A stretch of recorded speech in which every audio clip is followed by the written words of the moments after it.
दूसरी जानब जाली हुकूमत ने रास्ते बंद करके एहतजाज की कामयाबी पर मेहर जब्त कर दी। मुशीर इत्तलात खैबर पख्तूनख्वा बैरिस्टर सैफ कहते हैं, इस्लामाबाद का मुल्क के दीगर शहरों से राब्ता मुनक़ता कर दिया गया। मैंडेट चोर हुकूमत अवाम की जिंदगी अजीरन करने की बजाय अवाम का हक वापस करे। वस्ताई हथकंडों की बजाय जमहूरी अंदाज अपनाएं, वरना नाकामी आपका मुकद्दर बनेगी। मोटरवे और पंजाब की शाहराहों को बंद करना एहतजाज की कामयाबी का मजहर है। उनको होटल, तालीमी इदारों, हॉस्टल्स और लारी अड्डों तक को बंद करना पड़ा। अपनी जाली सल्तनत बचाने के लिए पूरे पाकिस्तान को बंद कर दिया गया। बैरिस्टर सैफ का कहना था, कहाँ हैं वो दरबारी वज़रा जो कहते थे 50 लोग भी नहीं निकलेंगे। 50 लोगों के डर से पूरा पाकिस्तान बंद कर दिया गया। जाली हुकूमत कुछ भी कर ले, उसका खात्मा यकीनी है। यहाँ आपको अपडेट करें, एहतजाज हर सूरत होगा, इस बार किसी सूरत वापसी नहीं होगी। पीटीआई इजलास में फैसला।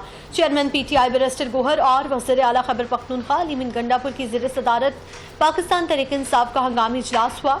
इजलास में एहतजाज और दीगर अहम मामलात पर गुफ्तगू हुई। वज़ीर आला हाउस खैबर पख्तूनख्वा में होने वाले इजलास में साबिक सदर आरिफ अलवी, शेख वकास अकरम और दीगर अहम पार्टी रहनुमा शरीक हुए। इजलास में एहतजाज की तैयारियां और दीगर इंतजामात का जायजा लिया गया। पार्टी ज़राए के मुताबिक इजलास में फैसला किया गया कि एहतजाज हर सूरत जारी रहेगा। डी चौक पर धरना होगा, हर किस्म की रुकावटें पार करके डी चौक पहुंचा जाएगा। पीटीआई एहतजाज के पेश नज़र लाहौर के तमाम दाखिली और खारजी रास्ते बंद, शहरी परेशान। लाहौर से दीगर शहरों को जाने वाली मोटरवेज को बंद कर दिया गया। बाबू सामू को भी कंटेनर्स और बैरियर्स लगाकर बंद करके पुलिस की भारी नफरी तैनात कर दी गई। लाहौर से इस्लामाबाद जाने वाली मोटरवे भी बंद रोड पर वाक़या तमाम बस अड्डे और लाहौर रिंग भी ट्रैफिक के लिए बंद कर दिया गया।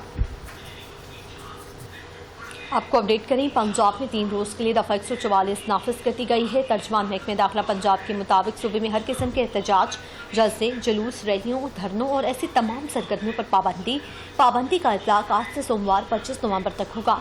सिक्योरिटी खतरात के पेश नज़र कोई भी अवामी जुलूस दहशतगर्दों के लिए सॉफ्ट टारगेट हो सकता है। शरपसंद अनासर अवामी इज्तिमा की आड़ में सियासत मुखालिफ सरगर्मियों से अपने मज़मूम मकासद हासिल कर सकते हैं। काबीना कमेटी बराए अमन अमान के 18वें इजलास में दफ़ा 144 के नफाज की सिफारिश की गई थी। दफ़ा 144 के नफाज का फैसला अमन अमान के क़याम, इंसानी जानों और इमलाक के तहफ़्फ़ुज़ के लिए किया गया। दूसरी जानब पंजाब भर में दफ़ा 144 का नफाज, लाहौर हाई कोर्ट में चैलेंज। पीटीआई के वकील अजहर सिद्दीकी एडवोकेट ने पंजाब भर में दफ़ा 144 के नफाज के फैसले के खिलाफ लाहौर हाई कोर्ट में मुतफर्रिक दरख्वास्त दायर कर दी। दरख्वास्त में पंजाब हुकूमत समेत दीगर को फरीक बनाया गया। दरख्वास्त में मौक़िफ़ इख्तियार किया गया कि पंजाब भर में दफ़ा 144 का नफाज तहरीक इंसाफ के एहतजाज को रोकने के लिए किया गया। आइन के तहत एहतजाज करना कोई गैर कानूनी इक़दाम नहीं। आइन के तहत एहतजाज करने का हक इस्तेमाल किया जा सकता है। अजहर सिद्दीकी एडवोकेट ने अदालत से इस्तदा की कि पंजाब में दफ़ा 144 के नफाज के नोटिफिकेशन पर अमल दरामद रोकने का हुक्म दे।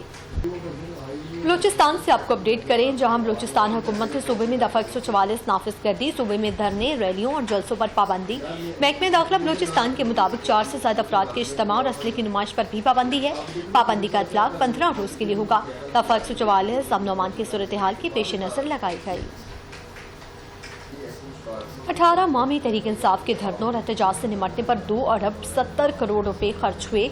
हुकूमती अखराजात के एदाद शुमार सामने आ गए। पिछले 6 माह के धरनों और एहतजाज पर लगभग 1 अरब 20 करोड़ रुपए खर्च हुए। एदाद शुमार के मुताबिक 80 करोड़ रुपए किराए पर लिए गए। 3000 कंटेनर्स के मालिकान को अदा किए गए और 90 करोड़ से ज़ायद सिक्योरिटी एहलकार की ट्रांसपोर्ट पर खर्च हुए, जबकि लगभग 1.5 अरब रुपए के अखराजात पुलिस के खाने और ट्रांसपोर्ट पर खर्च हुए। 30 करोड़ के अखराजात FC रेंजर्स और फौज की तैनाती पर हुए।